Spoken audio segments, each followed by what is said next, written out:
आदाब, दुरुख में आपका इस्तकबाल करते हैं। मैं हूं आपके साथ सना वारिस। ओमिक्रॉन के फैलाव के मद्देनजर 23 दिसंबर को इलाहाबाद हाई कोर्ट ने मरकज और इलेक्शन कमीशन से चुनावी रैलियों को रद्द करने की बात कही। इसके बाद उत्तराखंड हाई कोर्ट ने 5 जनवरी को इलेक्शन कमीशन को चुनाव के हवाले से कई मशवरे दिए हैं। कोरोना की बढ़ती रफ्तार को देखते हुए हाई कोर्ट ने इलेक्शन कमीशन से वर्चुअल रैली और ऑनलाइन वोटिंग कराने पर गौर-व-ख्वाज करने को कहा है। इस बीच कई सियासी पार्टियों ने हालात को देखते हुए आइंदा 15 दिनों तक बड़ी चुनावी रैली न करने का फैसला किया है, जिसमें कांग्रेस सरे-फहरिस्त है। लेकिन अभी तक भारतीय जनता पार्टी ने रैली करने या ना करने को लेकर कोई जानकारी फराहम नहीं की है। आज का आंकड़ा दूसरी लहर के हाईएस्ट आंकड़े को भी पार कर चुका है। 1 लाख से ज्यादा केसेस रिकॉर्ड किए गए हैं। डॉक्टर्स का कहना है कि आइंदा 2 हफ्ते बहुत क्रूशियल हैं, लिहाजा हमें और आपको बहुत एहतियात बरतने की जरूरत है। सियासी पार्टियों से यह जानना जरूरी है कि वो हाईकोर्ट के मशवरे पर क्या सोचते हैं, क्योंकि मौजूदा हालात तो यही कहते हैं कि जान है तो जहान है। आज इसी मौजू पर जानेंगे दो खास पार्टी के लीडरान से उनका रुख। प्रोग्राम दो रुख में सबसे पहले दो खास मेहमानों का तारुफ करा दें। आसित नाग तिवारी साहब स्पोक्स पर्सन हैं, कांग्रेस के हमारे दरमियान मौजूद हैं, आपका इस्तकबाल करते हैं। और सुरेश जोशी साहब स्पोक्स पर्सन हैं भारतीय जनता पार्टी के, आपका भी वेलकम करते हैं अपने खास प्रोग्राम दो रुख में। सुरेश जोशी साहब, सबसे पहले आपके पास आना चाहेंगे। अभी कुछ दिनों पहले 23 दिसंबर को इलाहाबाद हाई कोर्ट ने सेंट्रल गवर्नमेंट से और इलेक्शन कमीशन से कहा था कि बड़ी चुनावी रैलियां जो हैं उस पर बैन लगाई जानी चाहिए, और ज्यादा वक्फा बीता नहीं, अब उत्तराखंड हाई कोर्ट ने एक मशवरा दिया है इलेक्शन कमीशन को कि ऑनलाइन वोटिंग कराई जाए और वर्चुअल रैलीज मुनक्किद कराई जाएं। इस पर भारतीय जनता पार्टी क्या सोचती है, क्योंकि हालात इस वक्त बहुत खराब हैं। दिगर पार्टियों ने तो फैसला ले लिया है कि वो आइंदा 2 हफ्तों तक कोई रैली बड़ी नहीं मुनक्किद करने वाले हैं। भारतीय जनता पार्टी ने इस हवाले से कोई रोड मैप अभी तक बनाया नहीं है, या फिर पब्लिक प्लेटफॉर्म पर बताना नहीं चाहते, क्या वजह? देखिए, पहली बात तो सना जी, मैं आपको बहुत क्लियर एक बात बताऊं कि भारतीय जनता पार्टी जो भारत सरकार की, चुनाव आयोग की या माननीय न्यायालय की जो भी गाइडलाइंस होंगी उन सब का पालन करेगी। अगर आज निर्वाचन आयोग कहता है कि ऑनलाइन वोटिंग होनी चाहिए, हम उसके पक्ष में हैं। निर्वाचन आयोग कहता है वर्चुअल मीटिंग होनी चाहिए, हम उसके पक्ष में हैं। और निर्वाचन आयोग कहते हैं कि आपको रैलीज में प्रतिबंध लग करके छोटी रैलीज करनी है, हम उसमें हैं। निर्वाचन आयोग कहता है कि आपको डोर टू डोर की छोटी कैंपेनिंग करनी है, हम उसके पक्ष में हैं। क्योंकि हमारा जो इंफ्रास्ट्रक्चर है, हमारे जो कार्यकर्ता हैं, वो हर घर तक भारतीय जनता पार्टी का कार्यकर्ता है, इसलिए हर बूथ तक हमारा कार्यकर्ता, तो हमको ये कोई परेशानी नहीं है। हमारा इंफ्रास्ट्रक्चर नहीं, तो हमारा एक सवाल और उठता है सुरेश जोशी साहब कि क्या इलेक्शन कमीशन के गाइडलाइंस के भरोसे आप लोग बैठे हुए हैं? आपको नहीं पता, क्योंकि सरकार में है, आपको तो पता है ना कि इतने भयानक तरीके से अब अभी ओमिक्रॉन जो है पैर पसार रहा है, 1 लाख से ज्यादा केसेस आ गए हैं। तो बतौर पार्टी कुछ तो नैतिकता होती है ना, जैसे दिगर पार्टियों ने दिखाई। सना जी, कौन सी पार्टी ने? कांग्रेस पार्टी ने कहा उत्तर प्रदेश में रैलियां नहीं करेंगे। उत्तर प्रदेश में है क्या कांग्रेस का? उत्तराखंड में क्यों नहीं बोल रही है? सुनिए पहले पूरी बात। कांग्रेस पार्टी के किसी स्पोक्स पर्सन ने, किसी नेता ने उत्तराखंड में हम रैलियां करेंगे नहीं कहा। कल ही काशीपुर के अंदर हजारों की संख्या में हरीश रावत जी ने रैली की। आप क्या बात कर रही हैं? आप कह रही हैं कि उन्होंने उत्तर प्रदेश में बोल दिया। उत्तर प्रदेश में कुछ है ही नहीं उनका, और उनके पास तो रैली करने के लिए नेता भी नहीं है। राहुल जी चले गए। बोला तो उत्तर प्रदेश की बात तो कर रही हूँ, वो बात कांग्रेस आपका जवाब देगी आपके सवालों का, लेकिन मैंने जो आपसे सवाल किया था, आप उसका सवाल कीजिए। आप मेरे सवाल पे ही सवाल कर रहे हैं। आपके सुनिए, आपके प्रश्न का ही उत्तर दे रहा हूँ। उत्तर प्रदेश में समाजवादी पार्टी, बहुजन समाजवादी पार्टी, जितनी अन्य पार्टियां, किसी पार्टी ने तो कहा नहीं अभी तक। और जहां तक आप उत्तर प्रदेश की हमारी बात कर रही हैं, उत्तराखंड की बात कर रही हैं, देखिए, चुनाव जो है हमेशा चुनाव आयोग कराता है, कोई राजनीतिक दल चुनाव नहीं कराता, कोई सरकारें चुनाव नहीं कराती है। ये हमारी, सुनिए, ठीक है, अब ज्यादा वक्त आपको नहीं देंगे। आपका कहना यह है कि अगर इलेक्शन कमीशन गाइडलाइंस देता है कि वर्चुअल रैली की जाए और ऑनलाइन वोटिंग कराई जाए, तो आप एग्री करेंगे? भारतीय जनता पार्टी अभी हाँ, बताइए ना। इतना वक्त सुरेश साहब, देखिए ना, दूसरे पर्सन वेट कर रहे हैं। 1 सेकंड सर। अरे सना जी, मैं बता तो रहा हूँ, कुतियाल जी का हरीश रावत की रैली हो रही है, तो 5000 लोग। हाँ, तो ये सवाल मैं पूछूंगी ना उनसे। अरे भाई, ये सवाल पूछा जाएगा कांग्रेस से नहीं, पूछा आपके जाएगा। पास- अभी मेरा सवाल सुनिए। आपसे ये था, एक सेकेंड, अभी मेरा सवाल ये था आपसे कि अगर इलेक्शन कमीशन से जो बात उत्तराखंड हाईकोर्ट ने कही है, अगर इलेक्शन कमीशन इस हवाले से फैसला लेता है तो भारतीय जनता पार्टी क्या एग्री करेगी? निश्चित तौर पे इलेक्शन ठीक। कमीशन जो ठीक। कहेगा हम उसको एग्री करेंगे, माननीय न्यायालय जो कहेगा उसको हम एग्री करेंगे। ठीक है, क्योंकि आसिफ चुनाव नाथ जो तिवारी कराना साहब, है, आसिफ नाथ तिवारी साहब, भारतीय जनता पार्टी ने तो कह दिया कि उत्तराखंड हाईकोर्ट ने जो बात कही है, अगर इलेक्शन कमीशन इस हवाले से कोई एडवाइजरी जारी करता है तो वो इत्तेफाक करेंगे, हरी झंडी दिखाएंगे। कांग्रेस का इस हवाले से इस पर क्या रिएक्शन है? और साथ ही अभी जो बात सुरेश जोशी साहब ने कही है कि आप तो यूपी में कह देते कि हम रैलियां नहीं करेंगे, उत्तराखंड में तो हजारों भीड़ इकट्ठा करते हैं, तो इसके माने क्या है? देखिए, यूपी में केसेस बहुत ज्यादा आने लगे थे, वहां विस्फोटक स्थिति हो गई है और इसलिए हमें लगा कि हमें आवाम की फिक्र करनी है, सिर्फ चुनाव की फिक्र नहीं करनी है। हमने वहां अपनी तमाम रैलियां रद्द कर दी। ये कह रहे हैं यूपी में क्या है, प्रियंका गांधी जहां रैली करने जाती हैं हजारों पुलिस वालों को लगाकर रोका जाता है, तब भी लाखों की भीड़ पहुंच जाती है। अगर कुछ नहीं होता तो पूरी यूपी पुलिस को प्रियंका गांधी को रोकने के लिए नहीं लगाना पड़ता। कुछ है, अब जोशी जी को नहीं दिखता हो इसके लिए मैं कुछ नहीं कर सकता, लेकिन योगी जी तो पूरी ताकत लगा देते हैं कि प्रियंका को रास्ते में रोक दो, तब भी लाखों लोग पहुंच जाते हैं। प्रियंका गांधी देर से पहुंचती है, रैली होती है, लेकिन वहां केसेस बहुत आने लगे हैं। देखिए, वो बड़ा राज्य है, पॉपुलेशन डेंसिटी ज्यादा है, तो वहां केसेस ज्यादा आ रहे हैं। इसलिए हमने तत्काल यह फैसला लिया कि अभी हम वहां रैलियां नहीं करेंगे। उत्तराखंड की बात कर रहे हैं जोशी साहब। जोशी साहब, केसेस उत्तराखंड में भी बढ़ने लगे हैं और हमारी पार्टी फिक्रमंद है। हम जल्दी वहां भी कोई इस तरह का फैसला ले लेंगे अगर केसेस इसी तरह से बढ़ते रहे तो। देखिए, ये खतरनाक मामला है, किसी को बीमार कर देना, किसी की जान के लिए आफत बन जाना, एक सीट के लिए, विधानसभा सीट के लिए, ये इंसानियत है क्या? किसी भी राजनीतिक दल की मैं बात नहीं कर रहा हूं, मैं सबकी बात कर रहा हूं। एक सीट निकाल लेने के लिए हम अगर किसी एक की भी मौत की वजह बन जाए, हम इंसान कहलाने योग्य हैं क्या? फिर नहीं है ना। हमें आवाम की भी फिक्र करनी है, सिर्फ सत्ता की फिक्र नहीं करनी है। सिर्फ सत्ता सत्ता सत्ता, जीत, कत्लेआम, दंगे, कत्लो-गारत, ये भाजपा के हवाले हैं, वो लोग कर रहे हैं। हम आवाम की फिक्र कर रहे हैं और आवाम की फिक्र में हमें जरूरत लगा अगर नहीं तो फिर धड़ल्ले से उत्तराखंड में क्यों कर रहे हैं रैलियां? आवाम की फिक्र अगर कांग्रेस को है तो क्या आप इंतजार कर रहे हैं कि उत्तराखंड में केसेस बढ़े, फिर उसके बाद आप इस हवाले से फैसला लेंगे? तो आपको तो हर, देखिए, पूरा जो आंकड़ा मुल्क में आता है ना, सुनिए, ओमिक्रॉन का जो डेटा रोज आता है ना सामने, वो पूरा ओवरऑल करके भी आता है। तो अगर एक एक स्टेट अपना कंट्रीब्यूशन देता है, मिल के पूरा आंकड़ा 1 लाख से पार हो जाता है। रहा है ना सना जी, अलग अलग राज्यों का भी तो आ रहा है ना। आप देखिए, उत्तराखंड में अभी केसेस काफी कम आ रहे हैं। पैनिक कहां है? महाराष्ट्र में है, दिल्ली में है, यूपी में है, बिहार में है। यहां स्थितियां बहुत खराब हो गई हैं। ये तो हेल्थ डिपार्टमेंट भी अपना कह रहा है कि 4-5 राज्यों में स्थितियां बहुत चिंताजनक है। अगर उत्तराखंड में भी स्थिति इसी तरह से बढ़ती गई तो मैं पहला आदमी होऊंगा सना जी, आप लोगों के सामने आके अपनी पार्टी से कहूंगा कि वहां भी रैलियां बंद कीजिए।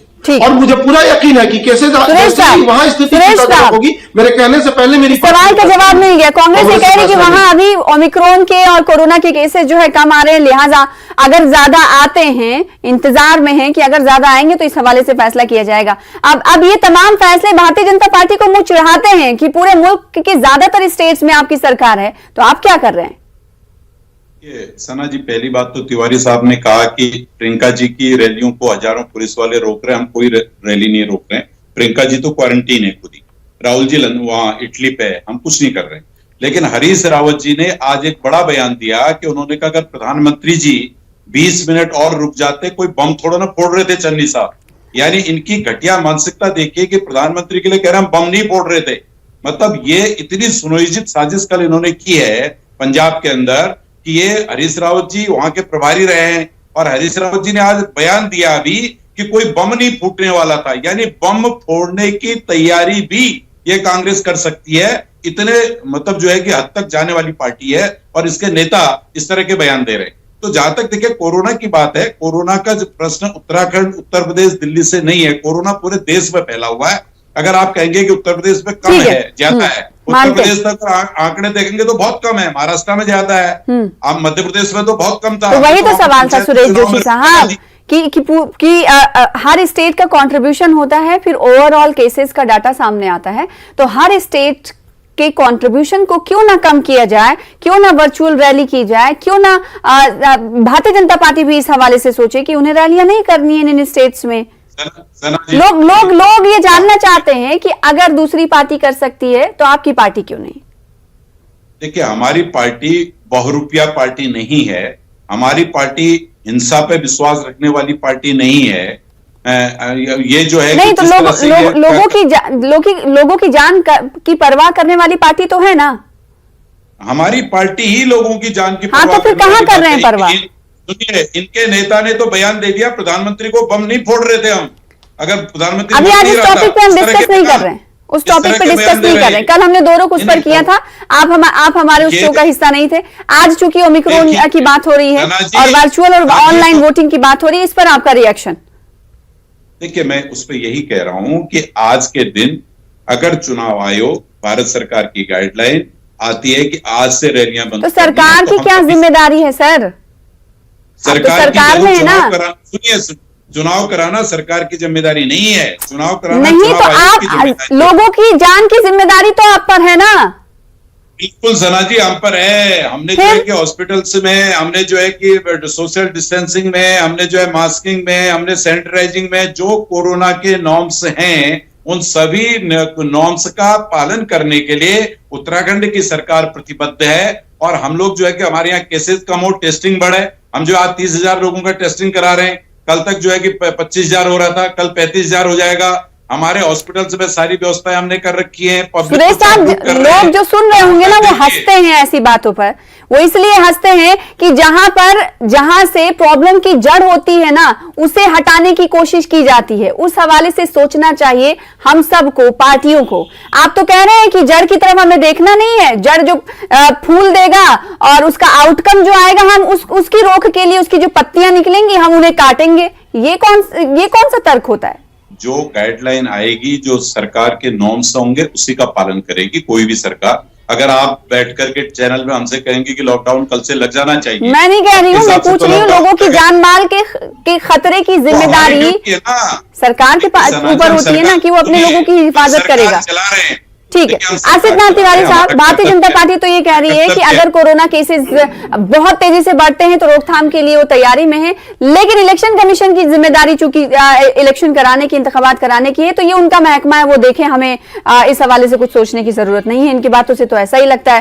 कांग्रेस ने खत लिखा है, आप लोगों ने इलेक्शन कमीशन से अपील भी की है। हाँ, दोनों पार्टियों के बीच यही फर्क है। हमने क्या कहा, हमें जनता की फिक्र हुई, हमने कहा हम यूपी में रैली नहीं करेंगे। हमें जनता की फिक्र हुई, हमने आयोग को चिट्ठी लिखी, कहा कि भैया बंद करवाओ, नहीं तो स्थितियां बिगड़ेंगी।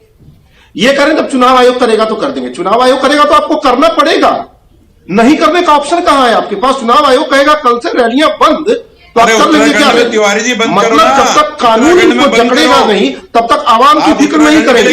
ये कोरोना स्प्रेडर बने रहेंगे, कोरोना फैलाएंगे, मारेंगे, लाशें नदियों में बहाएंगे। आप उत्तराखंड में जोशी साहब सुनिए ना, चुनाव आयोग जब रोक लगा देगा तो आपकी औकात है क्या रैली कर लेने की? तब तो सब मान जाएंगे, हम ही नहीं करेंगे, आप भी नहीं करेंगे। आपकी इंसानियत तो तब झलकती ना जब आयोग के पहले आप कह देते कि हाँ कोरोना फैल रहा है, हमें इंसानियत की चिंता है, हमें आवाम की चिंता है, चलो हम रोकते हैं। तिवारी जी, जब चुनाव आयोग रोकेगा कंट्रोल करिए। फिर उसमें आपकी भूमिका की औकात है क्या प्रधानमंत्री के ऊपर बम डालने की?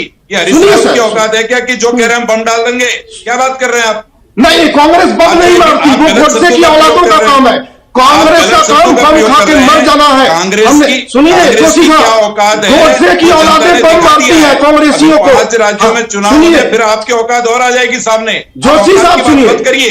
बम मारना गोडसे की औलादों का काम है। बम मारना गोडसे की औलादों का काम है। बम गोडसे की औलादें चलाती हैं। डिबेट जो है डीरेल हो रही है जी। इसलिए इस छोटे से ब्रेक के लिए रुकेंगे। आसिफ नाथ तिवारी साहब लौटेंगे, सुरेश साहब आपसे भी कई सवाल करेंगे। छोटा सा ब्रेक के बाद जल्द लौटेंगे।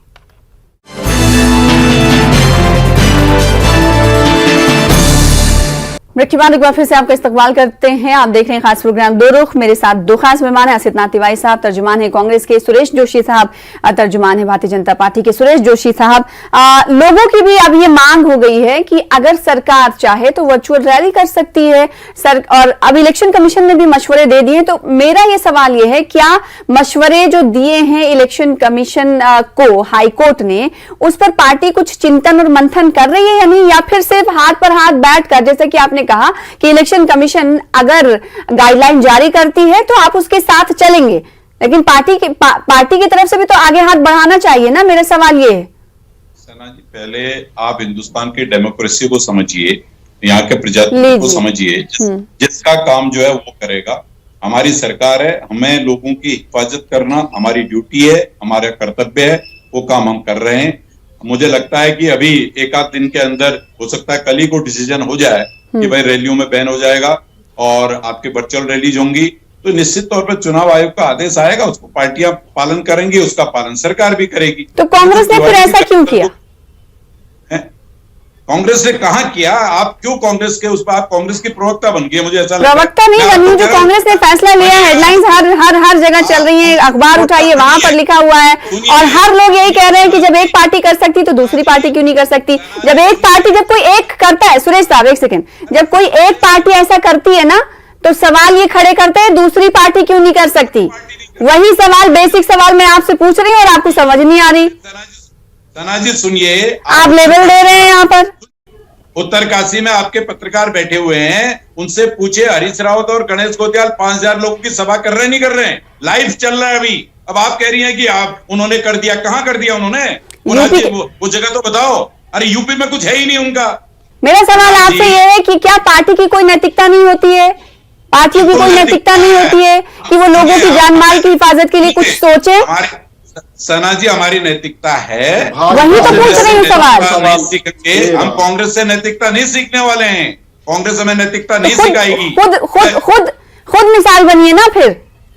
अरे बन रहे हैं ना। कोरोना काल भी अगर आया तो इस देश पे जो है कि 150 करोड़ लोगों को वैक्सीनेशन देने का काम तो हमने ही किया ना, कांग्रेस ने किया क्या? इस देश के एक एक घर तक राशन पहुंचाने का काम तो हमने ही किया ना, कांग्रेस ने किया क्या? इस देश के अंदर जो है कि ऑक्सीजन की इतनी बड़ी दिक्कत थी, ये काम तो हमने ही किया ना, ये कांग्रेस ने किया क्या? ये सारे काम कर रही है भारतीय जनता पार्टी, कर रही है, उसकी सरकार कर रही है। आगे हमारी किसका था? आप ही का था ना कि कांग्रेस का था क्या? सरकार आप ही चला रहे थे ना, वैक्सीनेशन आपका काम था कि कांग्रेस का था? राजस्थान में हम नहीं चला रहे। कैसी बात कर रहे हैं भाई? सरकार आप चलाएंगे, वैक्सीनेशन कांग्रेस करवाएगी। पंजाब सरकार आप चलाएंगे, राशन योजना कांग्रेस चलाएगी। तो वहां क्या व्यवस्था करेगी? मामूली बात आप नहीं जानते हैं कि दायित्व सरकार का है। इतनी छोटी सी बात को सीधी आपको नहीं पता है। आप अपने राज्यों का बताइए, जो आपने अपने राज्यों के इतने बुरे हाल किए, आज भी महाराष्ट्र के अंदर सबसे ज्यादा कोरोना के एक्टिव केस है। क्या कर रहे हैं सुरेश साहब एक सेकेंड, आसिफ साहब, प्रिकॉशनरी मेजर हर किसी को उठाना चाहिए। आपकी पार्टी अगर उत्तराखंड और अगर पंजाब की बात करें, एक सेकेंड आसिफ साहब, तो वहां पर क्या क्या प्रिकॉशनरी मेजर्स आप लोग ले रहे हैं? क्योंकि कई हजार लोग इकट्ठा हुए रैली में हरीश रावत की एक बार सुरेश जोशी साहब कह रहे हैं, और ये सवाल लाजमी हो जाता है कि एक तरफ तो आप कह रहे हैं कि वहां हम रैली नहीं करेंगे और दूसरी तरफ आप भीड़ इकट्ठा कर रहे हैं, और फिर आप इसके इंतजार में कि वहां कोरोना बढ़े तब हम रैली नहीं करेंगे, उस पर बैन लगाएंगे। ये कहां, ये कैसी बात हुई? सना जी मेरा एक सेकंड सुरेश साहब, एक सेकंड सुरेश जी बोला आपने, एक सेकंड आसिफ जी का वक्त है, बोलने दीजिए उनको।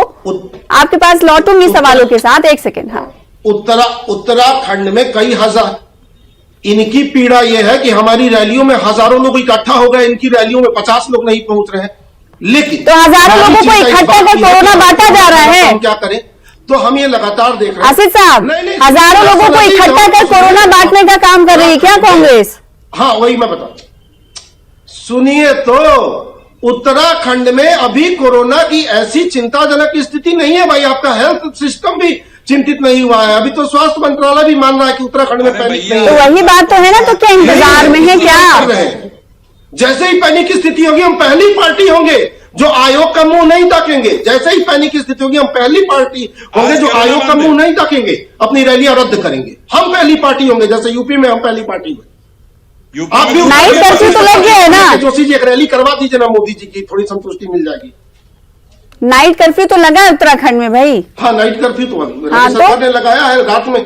तो इसीलिए ना कि हालात खराब हो रहे होंगे, प्रिकॉशनरी मेजर्स के तौर पे लगाया गया है। तो आप मिसाल अगर बन रहे हैं तो सभी जगह के लिए मिसाल बनिए असित साहब। देखिए, जो आप केंद्रीय गृह मंत्रालय ने कोरोना के लिए जो जानकारी इकट्ठा की है और देश से जो जानकारी गृह विभाग द्वारा साझा की जा रही है, उसमें तो बताया जा रहा है कि कोरोना को लेके अभी कहां कहां पैनिक होना है। तो उसमें महाराष्ट्र है, दिल्ली है, यूपी है और बिहार है, 4 राज्य है। येलो में डाला गया है अभी केरल को येलो में डाल दिया गया है, संभव कुछ दिनों में वो भी रेड में आ जाए। उत्तराखंड अभी भी उसमें ग्रीन में है। इसका मतलब वहां सरकार अभी पैनिक नहीं मानती। इनकी पीड़ा क्या है कि हमारे यहाँ हजारों लोग जुड़ जा रहे हैं। नहीं, आप पे जो इल्जाम लग रहा है असित साहब कि रैली में कोई आ ही नहीं रहा था, इसलिए आपने यूपी के लिए फैसले लिए हैं, तो क्या पंजाब के लिए भी ये फैसला है कि वहां पर रैली? तो हमारी रैलियां तो आप लोग देख रहे थे ना। मैं कुछ नहीं कहूंगा। हमारी जिस दिन यूपी में रैलियां हुई, आपके चैनलों ने वो तस्वीरें दिखाई है, अखबारों ने वो तस्वीरें छापी है, बात खत्म हो गई। अखबारों की कतरनें बता देंगी कि रैलियों में भीड़ जुटी कि नहीं, टीवी चैनल के फुटेज बता देंगे कि रैली में भीड़ जुटी कि नहीं, भाजपा के झूठे बताएंगे कि भीड़ जुटी ही नहीं। अब इसके लिए हम क्या करें? ठीक है, इलेक्शन कमीशन अगर कहता है कि वर्चुअल रैली और ऑनलाइन वोटिंग कराई जाएगी, सबको तो बाध्य होना पड़ेगा, तो इस पर क्या कांग्रेस रेडी है? क्या इसके प्रॉज एंड कॉन्स हैं? इस पर पार्टियां ध्यान दे रही हैं इस वक्त क्या नहीं? बिल्कुल तैयार है। देखिए, देश की कोई भी ऐसी व्यवस्था जो देश के लोकतंत्र को मजबूत करने का काम करे, हम उसका समर्थन करेंगे। हम चाहते हैं कि वर्चुअल रैलियां हो। जहां तक बात है ऑनलाइन वोटिंग की, तो मुझे लगता है कि इसके लिए हमें व्यापक अभियान चलाना पड़ेगा। दूर दराज के गांव में जो बूढ़ी माताएं हैं जिन्होंने स्कूल का मुंह तक नहीं देखा, वो मोबाइल का इस्तेमाल नहीं सीख पाई हैं, हमें उन्हें बताना पड़ेगा कि वोटिंग करते कैसे हैं। तो ऑनलाइन वोटिंग, मुझे नहीं लगता कि इलेक्शन कमीशन किसी का ये सुझाव मानने को भी तैयार होगा, क्योंकि हमारा देश उसके लिए तैयार नहीं है। हाँ, उसके लेकर हम अभियान चलाएं, 2, 3, 4 साल 5 साल का अभियान चलाएं, जैसे हमने पोलियो। बहुत सारी परेशानियां और प्रॉब्लम्स हो सकते हैं कि आने वाले दिनों में फेस करना पड़े अगर इस सुझाव पर इलेक्शन कमीशन गौर करता है। तो सुरेश जोशी साहब, वर्चुअल रैली पर तो सभी इत्तेफाक कर रहे हैं। आपने कहा था कि दोनों चीजें अगर इलेक्शन कमीशन एडवाइजरी इस हवाले से गाइडलाइन जारी करता है तो भारतीय जनता पार्टी एग्री करेगी, लेकिन जो इसमें अच्छाइयां और बुराइयां भी हैं। क्या Bharatiya Janata party online voting के लिए तैयार है या नहीं, अगर ऐसा होता है तो? देश की जो निर्वाचन की व्यवस्था है, निर्वाचन आयोग जिस विषय पर भी चुनाव कराने के लिए तैयार होगा, चाहे वो ऑनलाइन चुनाव कराए, चाहे वो बैलेट से चुनाव कराए, चाहे वो ईवीएम से चुनाव कराए, हम सभी चीजों के लिए तैयार हैं। भाई, हम चुनाव आयोग के हर उसका जो आदेश है, उसका जो फरमान है, उसका हम लोग पालन करेंगे। कोविड के लिए जो गाइडलाइन आएगी हम उसका पालन करेंगे। जहां तक देखिए, एज पॉलिटिकल पार्टी है, ये हमारी ड्यूटी है, हमारा कर्तव्य है कि लोगों को कोरोना से बचाया जाए। उसके लिए जितना हम कोरोना को से बचाने के लिए जो प्रयास हम उत्तराखंड के अंदर कर सकते हैं, वो सारे प्रयास हम लोग कर रहे हैं। अभी आरटीपीसीआर टेस्टिंग हम लोगों ने बढ़ाई है। बिल्कुल, सरकारें पाबंदियां लगा रही हैं, लेकिन रैलियों पर पाबंदी नहीं लग रही थी। कई सियासी पार्टियों ने इस हवाले से फैसला लिया कि वो बड़ी रैलियां मुनक्किद नहीं करेंगे। भारतीय जनता पार्टी इस हवाले से चिंतन मंथन कर रही है, क्योंकि कई असहाय लीडरों से हमारी बात हुई, उनका यही कहना था। इलेक्शन कमीशन का भी इंतजार बीजेपी के लीडरान कह रहे हैं कि जो भी इलेक्शन कमीशन का फैसला होगा वो उस पर सरे तस्लीम खम करेंगे। बहुत शुक्रिया असित साहब, सुरेश साहब, हमारे साथ जुड़ने के लिए, अपना मौक़िफ़ रखने के लिए। फिलहाल इसी के साथ मुझे दीजिए इजाजत। देखते रहिए न्यूज़ 18 उर्दू। कल फिर होगी मुलाकात बड़े मुद्दे के साथ। तब तक के लिए आदाब। मास्क लगाते रहिए, सोशल डिस्टेंसिंग पर अमल करते रहिए।